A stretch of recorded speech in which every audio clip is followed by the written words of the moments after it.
Welcome back everyone to Pineleaf Previews, where today we'll be previewing update 21.2, which is now on the Bullroarer server. And the big item that I would like to note is that they have updated the collections panels for mounts. That is right.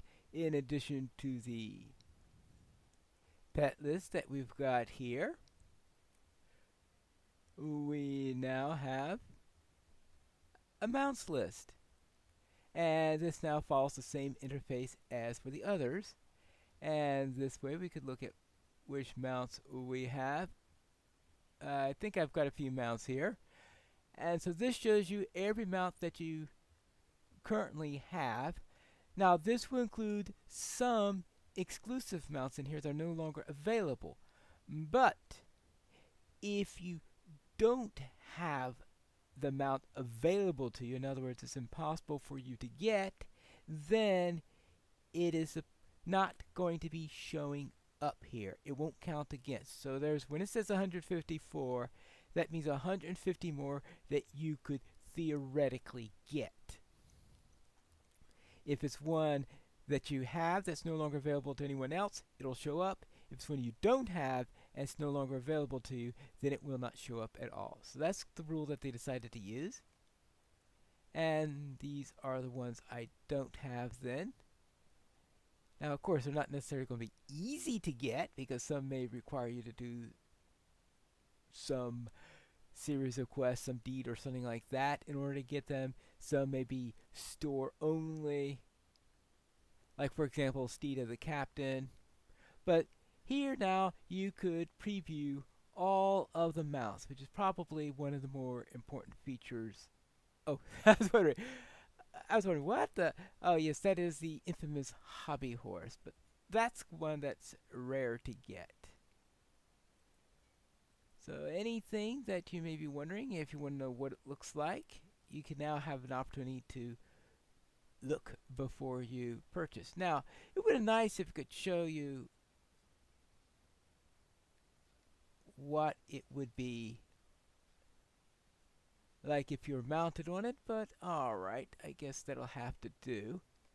What might be useful sometimes is if someone made a UI, a custom UI that made this panel a little bit larger. That would be nice.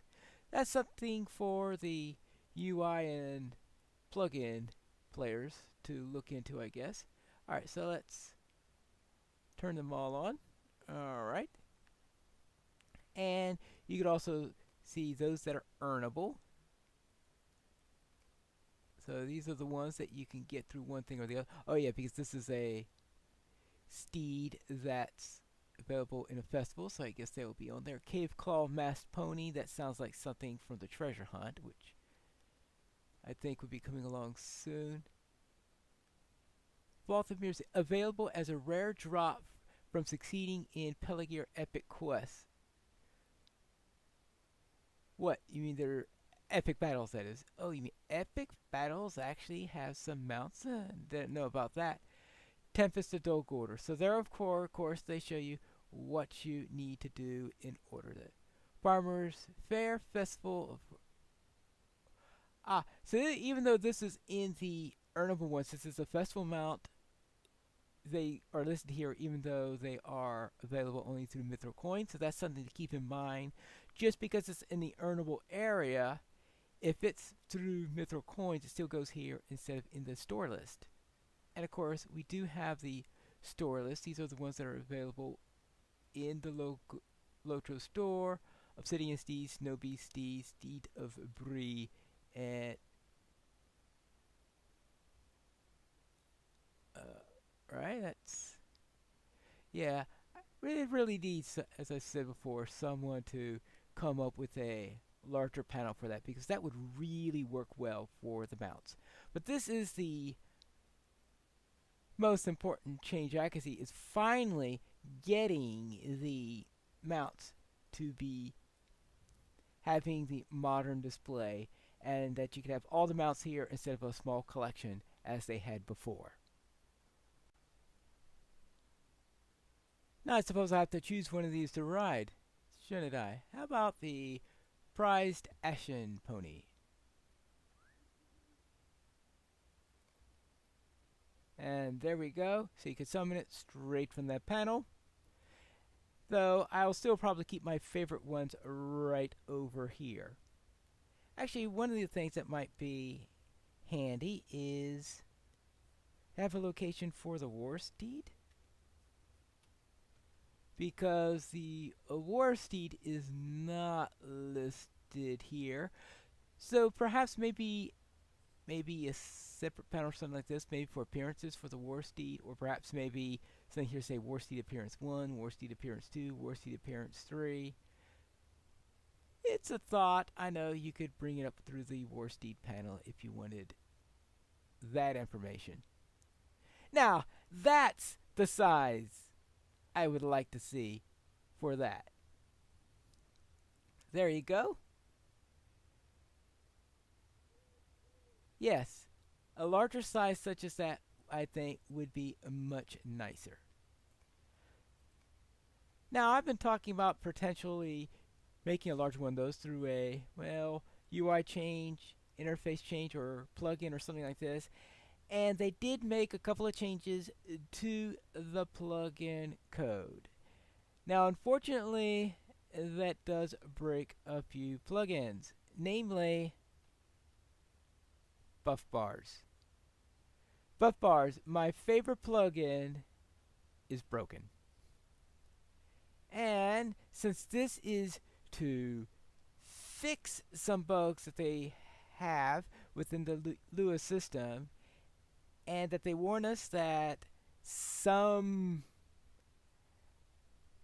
plugins that are taking advantage of the buggy behavior that's been in there for a while could potentially be broken, I suspect that unless this is an unintended side effect, that this is not going to be changed and that buff bars is permanently broken, since buff bars has not been maintained for several years.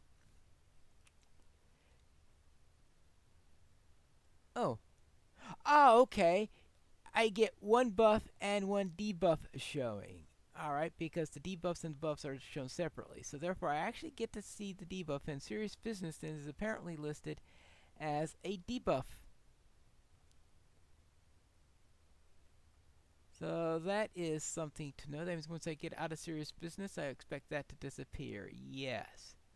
So therefore, debuffs and buffs, you get one of each in there, but not anymore. While going through my other plugins, such as Pets, yes, the Pets plugin does seem to be working, but when I decided to bring out a white swan and a black swan, I completed a deed called Swans of West Gondor. I have no idea if this is something that has been always in the game but was sometimes broken, or if it was added to the game since the last time I brought out a swan, and this happens to be the first time I tried since then, or if this is a new deed. But if you don't have the Honorary Swan Knight title and you have had both swans for a while, then you may want to check that out before the next time. But it looks like that plugin works. So let's not worry about plugins anymore and see what else is in this update. Our next change is the introduction of filters. What are filters? These are definitions that you can make where you could specify things that you want to ignore. If you bring up the filter panel, you could see that there are 3 types here. First one is loot. Yes, I know that's the emotes thing, but they plan to update the icons before the release, so let's hope we have something more appropriate there. So you have a loot filter, a quest filter, and a sound filter. Now the question is, how you set things up in here, because I could imagine here for loot, I will presume then that if you wanted to filter this out, yeah, so you could say that you'll never get any more stony skins. Well, I guess that's a possibility in there. If it's something for a task or something like that, most likely you're not going to throw it in there. And of course, you can also filter it by account, meaning no character you've got will be able to see the item, and if you want to start receiving it again, you could just drag it out.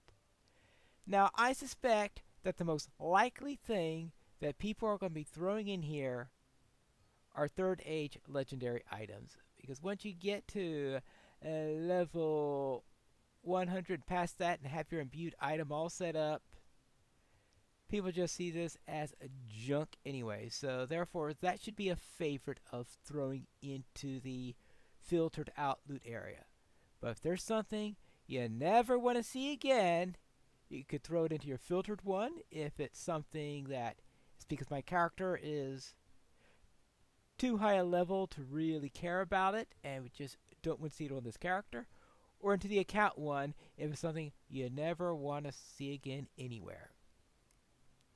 As for quests, one of the favorites to be putting into there are certain things like Hobnanigans is here. Well, I don't know if anyone wants to take out that one, for example, but all sorts of quests that are really annoying. The quests that pop up whenever you enter the herbalist quest, for example, where every day when you go into certain areas you get a stupid herbalist quest, and all I do is keep on saying, oh, refuse, refuse, refuse. I just want to refuse something. Well, yes, quests like that you can get.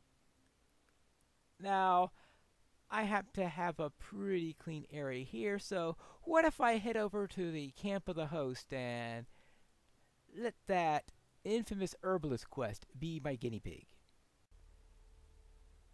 I am now at the camp of the host, and yes, sure as anything, the assisting the herbalist quest of North Ithilien has popped up into my area. So let's see if I can I drag this into here? No. Alright. Oh! Here we go. Filter this quest for this character. Filter this quest on all characters. So therefore I could add this here. And now that means I should never see this quest again. Yippee!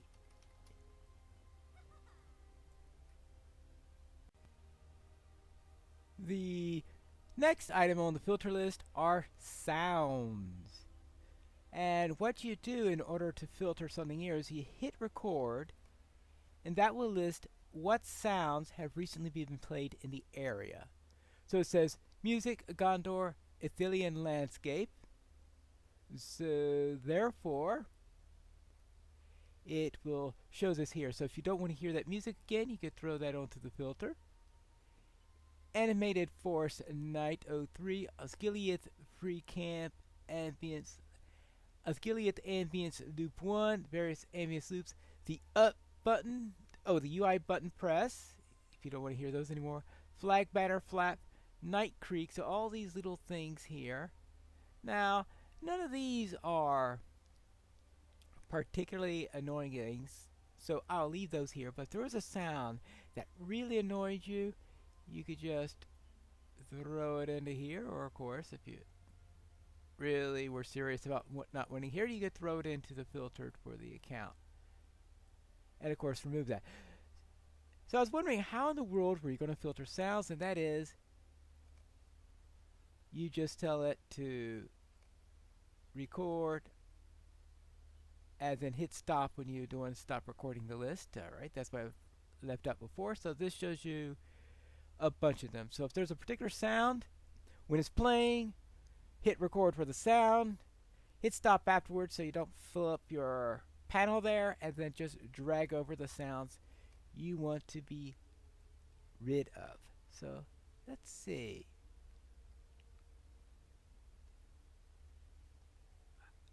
I want a consistent sound to be able to take out. And right now my ambient sounds are a little low, so therefore I guess I have little incentive to go about and dropping them at the moment. But if I want to raise them but I want to have certain sounds left out, that's what I could do. Actually, how about Angmar?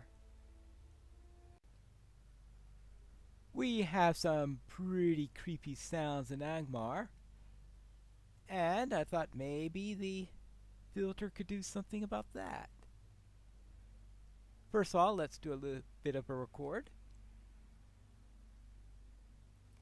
And there we go. Those are the button presses. That's a cave large sound. That one just has a, and that says Angmar 03.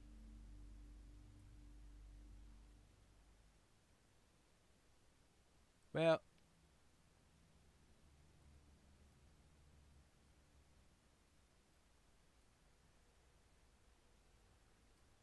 what if, right? Well, apparently what I'm hearing right now is not something that's filterable. Well, that was a bad example.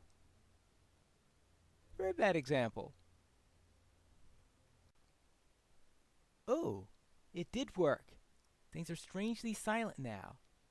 What happened is that whenever I was throwing something in there, it took it a second or two to come to the end point of the sound. Then the sound gets removed. But it could, of course, replace it with another sound. So therefore, I just kept on putting each new sound as it came up into the filter list. And now, just about everything is in the list now. So therefore, I'm not hearing anything. So it's pretty quiet in Angmar, which is even creepier than with the sounds. So therefore, I don't recommend putting all sounds in there. Just a few that you feel that are particularly annoying. I chose Angmar because it had some very distinct background sounds that I could reliably hear. And so therefore, the filter getting rid of those demonstrated how it works. Also in this update, when you find one of those little sheets of paper in Mordor to add to your collection, the voiceover now actually uses the voiceover setting in order to give you the sound, which is great because I have my voiceover sound relatively high and the sound of many other things relatively low, which means I had a lot of trouble hearing those readings on the sheet because the voice was very, very quiet to whatever setting it was set on before. And finally, we have two new instances in this update. And they are Gorgoroth dungeons from the plateau of Gorgoroth. We have the Court of Saragost and the Dungeons of Nerbund. And in order to run these instances, you must complete a discovery deed by going to the particular location. And that's what we have to look forward to. This is the second build actually for Boer because the first build had some troubles, so they decided to do a quick update to that. So therefore now we're on build 2, even though it's the first week of beta. And if you enjoy getting the first look at things, you could go there. Otherwise, you can anticipate with what's coming up, including for me, we have those filters where you could filter out things that you don't want, and you have the new mounts panel, which is something that I've been waiting for a while. Are we going to have any more interesting things? If so, I will bring you to them when we get another update here on Boer. But until that time, this is Pineleaf News reminding you to skirmish responsibly.